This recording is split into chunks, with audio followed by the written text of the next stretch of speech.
फांसीवाद। प्रश्न 1, आधुनिक तानाशाही ने जन्म दिया। निम्न में सही कथन है। ए, सर्वसत्तावादी राज्य को। बी, सामूहिक नेतृत्व को। सी, बहुमत के शासन को। डी, मूल्य आधारित समाज को। उत्तर है ए, सर्वसत्तावादी राज्य को। आधुनिक तानाशाही ने दो रूपों में जन्म दिया। इनमें से फांसीवाद और नाजीवाद प्रमुख है। मुसोलिनी ने लिखा है कि राज्य की फासिस्ट संकल्पना में सब कुछ समा जाता है। इसके बाहर किन्हीं मानवीय या आध्यात्मिक मूल्यों का अस्तित्व संभव ही नहीं है। सर्वाधिकार के अंतर्गत नागरिकों की समस्त गतिविधियों पर राज्य का नियंत्रण बना रहा। नाजीवाद के प्रतिपादक एडोल्फ हिटलर के विचार भी सर्वाधिकारवाद को पुष्ट करता है। प्रश्न नंबर 2 है, जन लोकतांत्रिक अधिनायकवाद का विचार किसने दिया है? तो उत्तर है ए, माओ ने। चीनी कम्युनिस्ट पार्टी के प्रमुख माओ जेडोंग ने अपनी प्रमुख रचना on the people democratic dictatorship में जन लोकतांत्रिक अधिनायकवाद का विचार दिया है। प्रश्न नंबर 3 है, सभी कुछ राज्यों के अंदर है, राज्य के विरुद्ध और बाहर कुछ भी नहीं है, किसने कहा है? तो मुसोलिनी। उत्तर है मुसोलिनी ने कहा है कि सभी कुछ राज्यों के अंदर है, राज्य के विरुद्ध और बाहर कुछ भी नहीं है।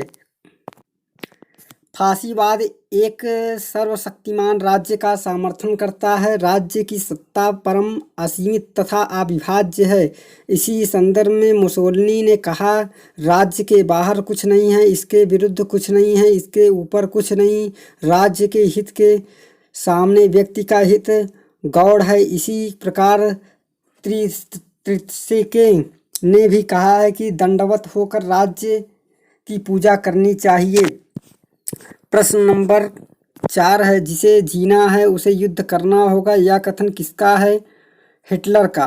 हिटलर ने कहा है कि अविराम युद्ध से ही मानव जाति की उन्नति हुई है। जिसे जीना है उसे युद्ध करना होगा। सदा के लिए शांति की स्थापना से मानव जाति गर्त में चली जाएगी।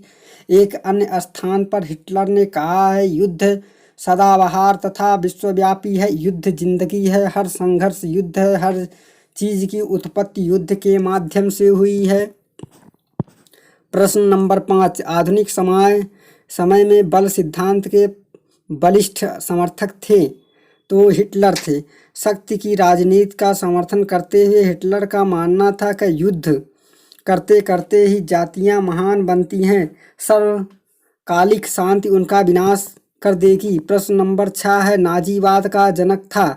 तो नाजीवाद का जनक हिटलर है। जर्मन के नेता एडोल्फ हिटलर ने अपने साम्राज्यवादी, प्रजातिवादी और लोकतंत्र विरोधी कार्यक्रम के पक्ष में जो तर्क प्रस्तुत किए उन्हें नाजीवाद की संज्ञा दी गई। नाजीवाद को फांसीवाद का ही एक प्रकार माना जाता है। प्रश्न नंबर 7 है, निम्न में से हिटलर ने किसकी वकालत की है? उत्तर है नाजीवाद। ए सही है। प्रश्न नंबर 8, अस्थायी अधिनायकवाद के अस्थायी और सुअस्थायी अत्याचारपूर्ण व्यवस्था बन जाने की संभावना सदा बनी रहती है। यह कथन किसका है? तो वियर का है। उपयुक्त कथन केसी वियर का है। केसी वियर अपनी पुस्तक मॉडर्न कॉन्स्टिट्यूशन में चेतावनी देते हुए लिखते हैं कि शासक वर्ग युद्ध या आपात की स्थितियों में शक्ति को अपने हाथों में केंद्रित कर लेते हैं, उसे अस्थायी बनाकर अत्याचारपूर्ण व्यवस्था में बदल लेते हैं। इसी संदर्भ में उन्होंने लिखा है कि अस्थायी अधिनायकवाद के अस्थायी एवं सुव्यवस्थित अत्याचारपूर्ण व्यवस्था बन जाने की संभावना रहती है। प्रश्न नंबर 9, निम्नलिखित में से फांसीवाद की विशेषता कौन नहीं है? उत्तर है डी, यह अंतर्राष्ट्रीय कानूनों में पूरी निष्ठा रखता है। फांसीवाद अंतर्राष्ट्रीय एवं शांति का विरोधी है, अतः अंतर्राष्ट्रीय कानून की निष्ठा नहीं रखता। फांसीवाद चिंतन की निम्न चिंतन की विशेषताएं। यह विचारधारा का विरोधी है, इसका कोई क्रमबद्ध दर्शन नहीं है, यह कार्य प्रधान आंदोलन है एवं व्यावहारिक है, यह सर्वाधिकारवादी अवधारणा है, यह राज्य को सर्वोच्च एवं सर्वशक्तिमान संस्था मानता है, यह समाजवाद एवं साम्यवाद विरोधी है, यह तर्क एवं बुद्धि विरोधी है, यह महामानव पूजा तथा विशिष्ट वर्ग के विश्वास करता है, यह लोकतंत्र विरोधी है, यह हिंसा एवं युद्ध का समर्थक है, यह उग्र राष्ट्रवाद का समर्थक है, यह व्यक्तिगत स्वतंत्रता विरोधी, यह क्रांति विरोधी, यह व्यक्तिवाद एवं उदारवाद विरोधी, यह अर्थव्यवस्था पर राज्य नियंत्रण का समर्थक है, यह अंतर्राष्ट्रीयता एवं शांति का भी विरोधी है। प्रश्न नंबर 10, निम्नलिखित में से कौन सर्वाधिकारवाद राज्य में विश्वास करता है? उत्तर है फांसीवाद।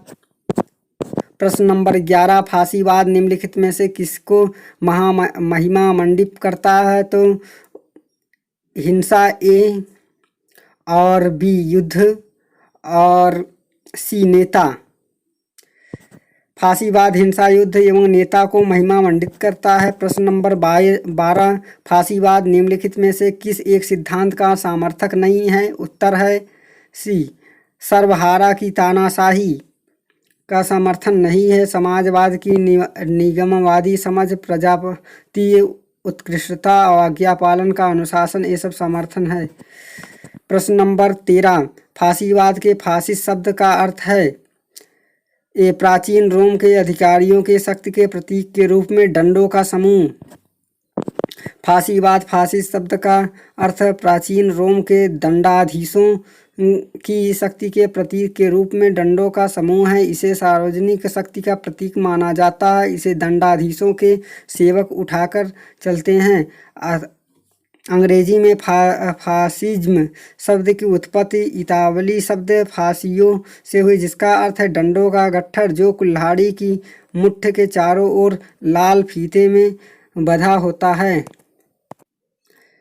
प्रथम विश्व युद्ध 1914 से 1919 के दौरान यह दंड समूह इटली के हित में जीने मरने वाले लोगों का संगठन का सूचक था। फांसियों की स्थापना मुसोलिनी के नेतृत्व में वर्ष 1915 में मिलान शहर में की गई।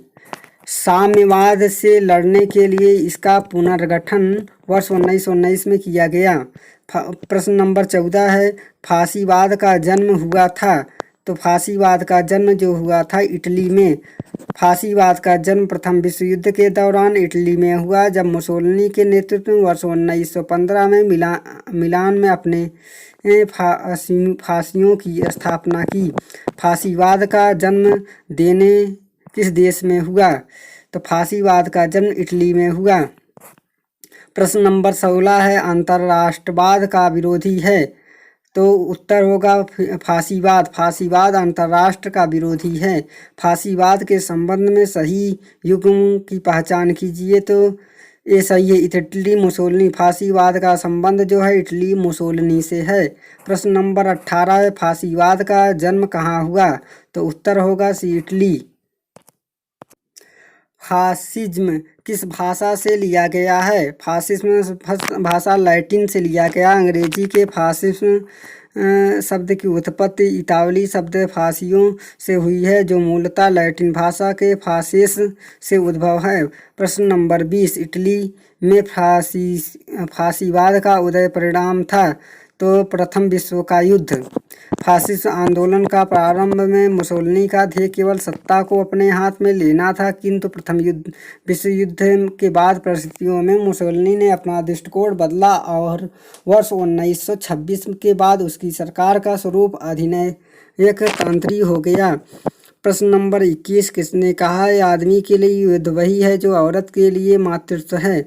उत्तर है सी, मुसोलिनी ने कहा है। फासिज्मवाद युद्ध को मानवता का विरोधी नहीं बल्कि राज्यों की सेहत बनाने वाला व्यायाम मानता है। मुसोलिनी ने कहा है, युद्ध राज्य के लिए वैसा ही है जैसे कि नारी के लिए मातृत्व। शांति का नारा उत्साहहीन, कमजोर तथा नपुंसक देश होते हैं। युद्ध की आग में तपकर ही शक्तिशाली से राष्ट्र सोना बनता है। प्रश्न नंबर 22, जैसे मातृत्व महिला के लिए है उसी तरह युद्ध पुरुष के लिए है, यह किसने कहा? तो यह है मुसोलिनी ने कहा है। प्रश्न नंबर 23, मेरा प्रोग्राम कार्यक्रम कार्य है बात नहीं, यह कथन किसका है? तो यह कथन मुसोलिनी का है। फांसीवाद एक सुनिश्चित एवं स्पष्ट सिद्धांत के रूप में नहीं उभरा या एक कार्यक्रम के रूप में सामने आया। मुसोलिनी ने स्वयं कहा है कि हम निश्चित सिद्धांतों में विश्वास नहीं रखते। फांसीवाद वास्तविकता पर आधारित है। हम निश्चित तथा वास्तविक उद्देश्य प्राप्त करना चाहते हैं। हमारा उद्देश्य काम करना है, बात करना नहीं। देश काल की परिस्थितियों के अनुसार हम कुलीनतंत्री और जनतंत्री, रूढ़िवादी और प्रगतिवादी, प्रतिक्रियावादी और क्रांतिकारी तथा कानूनी और गैर कानूनी बन सकते हैं। इस प्रकार फांसीवाद का कोई निश्चित सिद्धांत नहीं है। प्रश्न नंबर 24, जर्मनी में हिटलर ने किस प्रकार के शासन की स्थापना की? तो उत्तर होगा बी, तानाशाही। हिटलर ने जर्मनी में तानाशाही अर्थात अधिनयतंत्र की स्थापना की। तानाशाह शब्द का प्रयोग साधारण ऐसे संदर्भ में करते हैं जहां कोई व्यक्ति अपने विलक्षण नेतृत्व, लोकप्रियता या सैन्य संगठन की निष्ठा के बल पर संवैधानिक व्यवस्था को धराशायी करके पूर्ण सत्ता पर अपना अधिकार स्थापित कर लेता है। प्रश्न नंबर 25,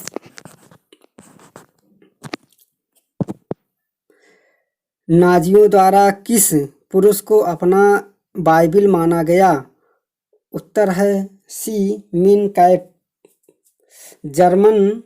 जर्मनी में नाजियों द्वारा हिटलर की पुस्तक मीन कैफ को बाइबिल माना गया। यह पुस्तक हिटलर की आत्मकथा के साथ साथ उसकी राजनीतिक विचारधारा और जर्मनी के बारे में उसके योजनाओं का वर्णन है। जर्मनी के लैंड्सबर्ग जेल में बंद हिटलर ने 1923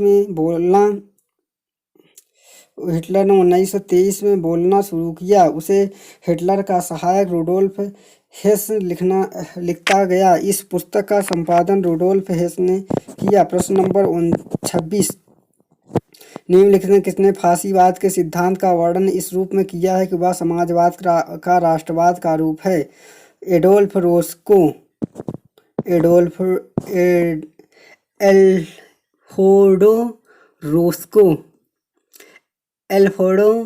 एल्फ्रेडो रोस्को ने फांसीवाद सिद्धांत का वर्णन इस रूप में किया है कि वह समाजवाद का राष्ट्रवादी रूप है।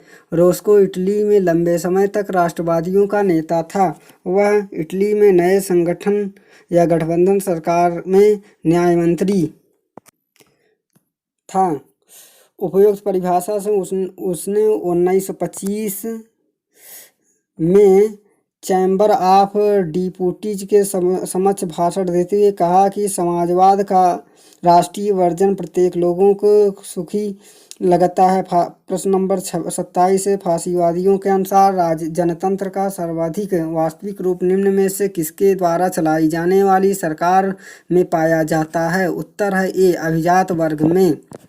फांसीवाद समानता विरोधी और विशिष्ट वर्ग के सिद्धांत तथा नेतृत्व पूजा में विश्वास रखते हैं। इनके अनुसार फ्रांस के पश्चात लोकतांत्रिकवाद आय पर वह वास्तविक रूप में जनता के शासन की स्थापना न कर सका। इसके अनुसार लोकतंत्र में शक्ति कुछ चतुर और स्वार्थी लोगों के हाथों में केंद्रित हो जाती है। इसलिए ये लोकतंत्र को भ्रष्ट, काल्पनिक तथा अव्यवहारिक शासन व्यवस्था मानते हैं। फांसीवाद के प्रमुख सिद्धांत: विचारधारा का अभाव, बुद्धिवाद के खिलाफ अंध राष्ट्रवाद, युद्ध प्रेम, सर्वशक्तिमान राज्य, विशिष्ट वर्ग में विश्वास, हिंसा को महत्व, समाजवाद, साम्यवाद तथा लोकतंत्र विरोधी। फांसीवाद ने राज्य को माना है व्यक्तियों पर एक निरंकुश शक्ति। फांसीवाद ने राज्य को व्यक्तियों पर निरंकुश शक्ति माना है। इसके अनुसार राज्य सर्वशक्तिमान तथा निरंकुश है। इसकी मान्यता है कि सब कुछ राज्य में के अंदर है, राज्य के बाहर तथा राज्य के विरुद्ध कुछ भी नहीं है। यह उदारवाद एवं लोकतंत्र का घोर विरोधी है। यह नियमित राज्य में विश्वास करता है या मानव को राज्य पर कुर्बान कर देता है तथा मानव अधिकारों को मान्यता नहीं देता। इसके अनुसार राज्य बाध्य है तथा नागरिक साधन। प्रश्न नंबर 29 है, निम्नलिखित में से कौन सी विशेषता फांसीवाद में पाई जाती है? प्रजातंत्र का विरोधी। फांसीवाद प्रजातंत्र का विरोधी है। फांसीवाद का मानना है कि फ्रांसीसी क्रांति के बाद लोकतंत्रवाद आया और वास्तविक रूप से जनता के शासन की स्थापना न कर सका। लोकतंत्र में सत्ता कुछ चतुर और स्वार्थी लोगों के हाथों में केंद्रित हो गई। इसलिए फांसीवाद लोकतंत्र को भ्रष्ट, काल्पनिक तथा अव्यवहारिक शासन व्यवस्था मानता है। फांसीवाद प्रजातंत्र की तुलना 100 से करता है। ये संसद को बातों की दुकान तथा बहुमत के शासन को उल्लुओं की व्यवस्था कहकर उपहास करता है। मुसोलिनी प्रजातंत्र की व्याख्या इस प्रकार करते हैं, यह समय समय पर लोगों की जनता की संप्रभुता का झूठा अभ्यास देती रहती है, जबकि वास्तविकता तथा प्रभावशाली संप्रभुता अदृश्य, गुप्त तथा अनुत्तरदायी हाथों में रहती है। प्रश्न नंबर 30 है, फांसीवाद विश्वास करता है तो ये राज्य दल से श्रेष्ठ है। फांसीवाद के अनुसार राज्य दल से श्रेष्ठ है। फांसीवाद शब्द का प्रयोग उस सामाजिक, आर्थिक तथा राजनीतिक व्यवस्था के रूप में वर्णन करने के लिए किया जाता है जो मुसोलिनी के नेतृत्व में 1922 में इटली में स्थापित हुई। अन्य महत्वपूर्ण तथ्यों में यह राज्य को शक्तिशाली, सर्वोच्च तथा नैतिक इकाई मानता है। यह उदारवाद तथा लोकतंत्र का घोर विरोधी है। यह नियमित राज्य में विश्वास रखता है। इसके अनुसार राज्य साधन है, व्यक्ति साध्य है।